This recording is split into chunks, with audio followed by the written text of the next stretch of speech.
Bismillahirrahmanirrahim. Assalamualaikum warahmatullahi wabarakatuh.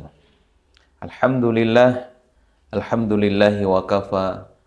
Assalatu wassalamu ala rasulil mustafa wa ala alihi wa ashabihi ahli sidqi wal wafa, amma ba'd.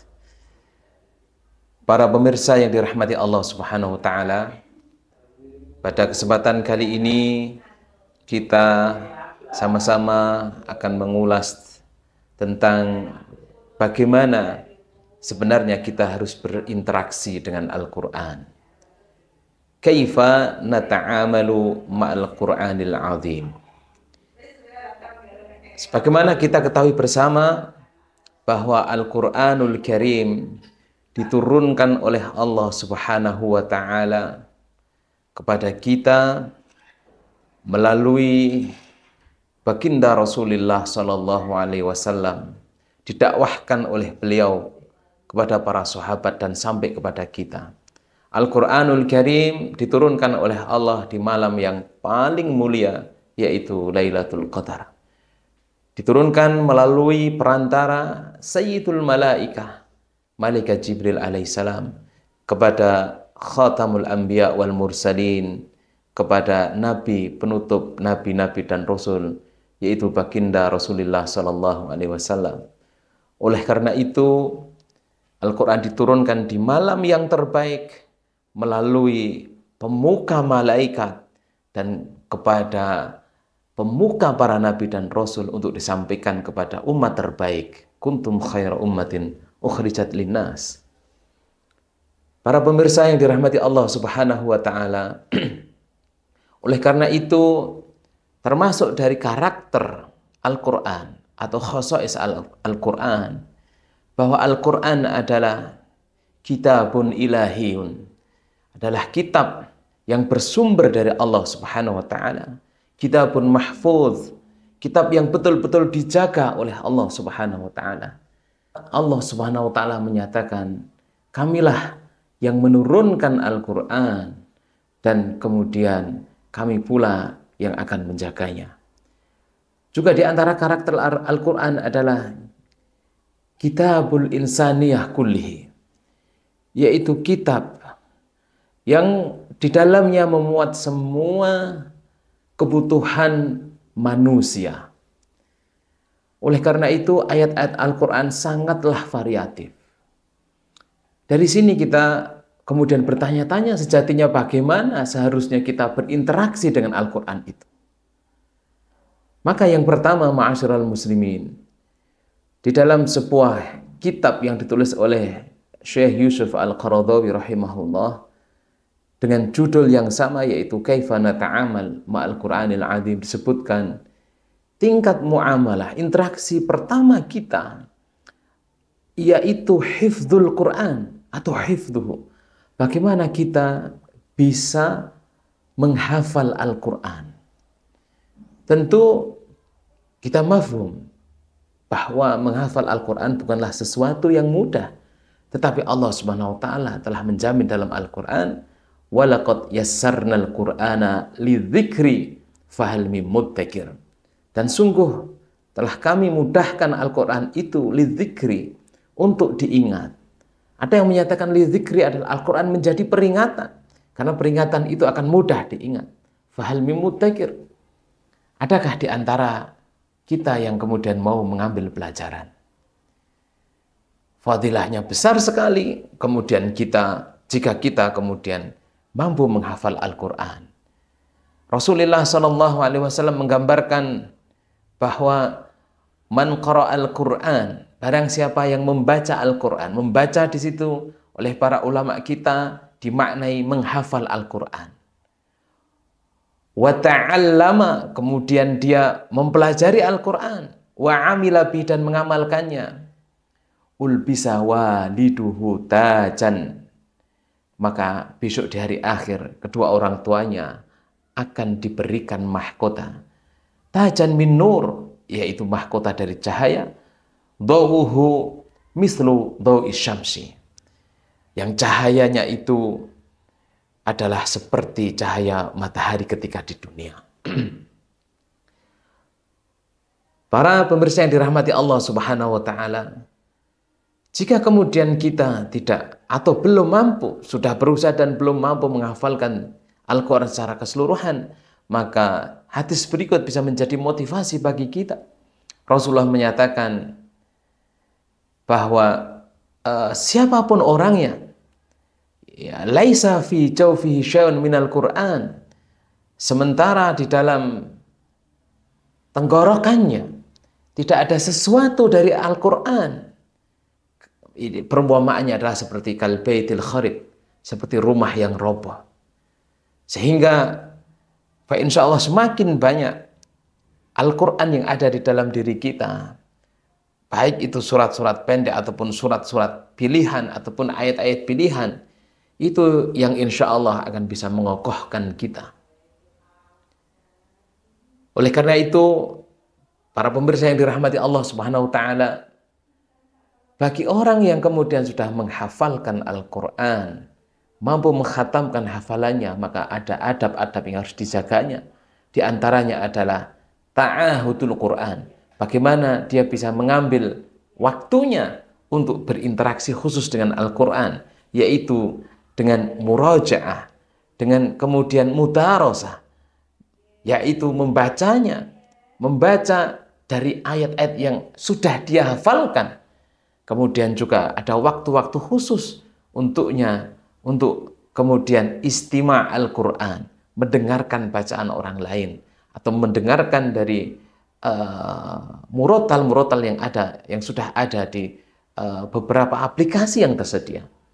Ini adalah di antara adabnya. Kemudian juga bagaimana at-takhalluq bi akhlaqil Quran, yang sudah menghafalkan 30 juz dan tentunya yang masih berusaha untuk menghafalnya juga berusaha untuk memiliki akhlak dengan akhlak Al-Quran. Ma'asyiral muslimin, para pemirsa yang dirahmati Allah Subhanahu wa taala. Yang kedua adalah bagaimana kita membaca Al-Quran. Jadi interaksi yang pertama adalah bagaimana kita menghafalkan Al-Quran. Yang kedua adalah bagaimana kita membaca Al-Quran. Tentang fadilah-fadilah membaca Al-Quran sudah kami sampaikan pada pertemuan sebelumnya. Tapi kita sampaikan pada kesempatan kali ini adalah di dalam tilawah Al-Quran juga dibutuhkan adab-adab. Ada adab yang batini, ada adab yang zahiri. Di antara adab yang zahiri, yang tampak adalah bagaimana kita membaca Al-Quran itu dengan tartil. Makna tartil sendiri adalah at-ta'ani wa tamahul fil qiraah. Jadi berhati-hati dan tidak terburu-buru dalam membaca. Sehingga betul-betul ada tabyinul huruf wal harokat. Kita memberikan hak huruf dan harokat. Haknya betul-betul, hak huruf dan harokat betul-betul kita berikan. Ini adalah di antara adab yang zahiri. Sementara di antara adab batini, adab yang tidak tampak adalah at-tadabbur li ma'anil Quran. Kita mentadaburi makna-makna atau arti-arti Al-Quran. At-tadabbur sendiri, para kaum muslimin yang dirahmati Allah Subhanahu wa taala, adalah hampir semakna dengan at-tafakkur. At-tadabbur ini adalah an-nadhru fi adbaril umur. Jadi melihat sesuatu yang ada di balik dari sebuah perkara. Sehingga ketika kita mentadabburi ayat-ayat Al-Quran, maka kita mencari apa sejatinya yang dikandung oleh Al-Quran melalui ayat-ayatnya itu. Dari sini, ma'asyiral muslimin, mentadabburi Al-Quran merupakan salah satu bentuk interaksi kita kepada Al-Quran. Membaca, ya, menghafal, kemudian membaca, kemudian tentunya mentadabburinya. Dari mentadabburinya kemudian kita mengamalkannya. Dan itu sejatinya adalah maksudul a'zam diturunkannya Al-Quran kepada kita. Bapak Ibu, para pemirsa yang dirahmati Allah Subhanahu wa taala, yang terakhir dari bagaimana kita berinteraksi dengan Al-Quran adalah al-istima' ilal Quran. Al-Quranul Karim sebagaimana muta'abbad bitilawatihi, membacanya dianggap sebuah ibadah, maka juga muta'abbad bisima'ihi, yaitu ketika mendengarkannya juga dianggap sebuah kebaikan, sebuah ibadah. Oleh karena itu Rasulullah SAW dahulu kala sering memanggil para sahabat untuk membacakan Al-Quran di hadapan beliau. Di antaranya adalah sahabat Abdullah bin Mas'ud radhiyallahu anhu, dipanggil oleh Rasulullah SAW untuk membacakan Al-Quran. Beliau bertanya, "Aqra'u 'alaika wa 'alaika unzil." Bagaimana mungkin aku membaca Al-Quran ini di hadapanmu, wahai Rasulullah, sementara Al-Quran ini diturunkan untukmu?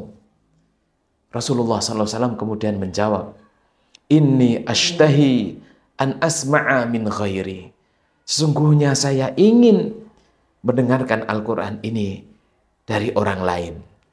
Inilah ma'asyiral muslimin, Al-Quran kemudian menyampaikan kepada kita, wa idza quri'al Qur'anu fastami'u lahu wa ansitu. Menyampaikan sebuah kaidah tersendiri bahwa ketika Al-Quran itu dibaca, maka perdengarkanlah.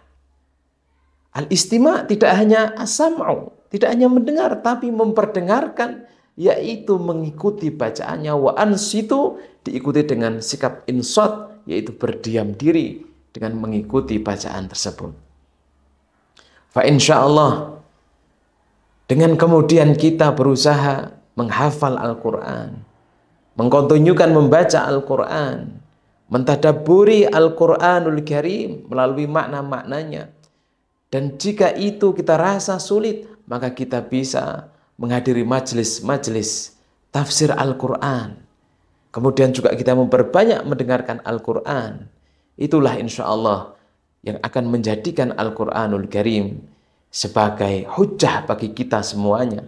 Al-Quran yang akan menjadi syafaat bagi kita semuanya.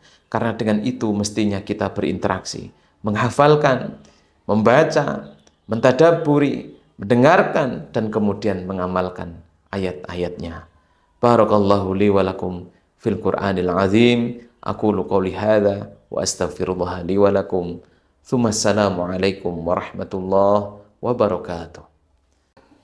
Bapak dan Ibu, saudara-saudara sekalian dimanapun Anda berada, kami atas nama Direktorat Dakwah dan Sosial Pesantren Nurul Islam Tengaran yang menaungi lembaga wakaf dan lembaga amil zakat, infak dan sedekah Nurul Islam menawarkan kepada Bapak Ibu program-program donasi yang termasuk dalam kategori paket istimewa.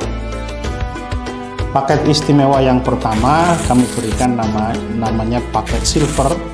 Ini dengan total donasi sebesar 3 juta rupiah. Kemudian paket yang kedua, paket gold sebesar 5 juta rupiah. Kemudian yang ketiga, paket platinum sebesar 10 juta rupiah.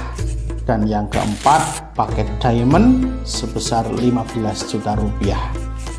Apa yang didapatkan dari paket-paket tersebut?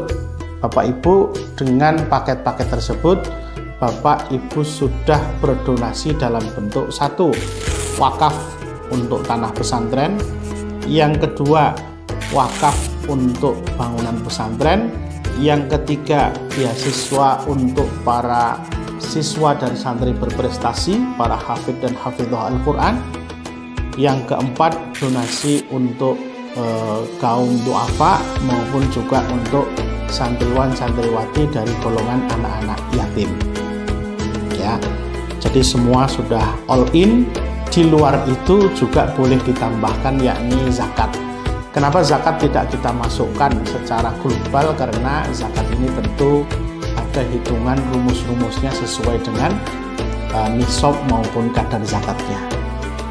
Demikian tawaran istimewa dari kami untuk paket Jiswaf 1445 Hijriah. Semoga Allah Subhanahu wa Ta'ala memudahkan kita, merahmati kita, dan memberkahi hidup kita.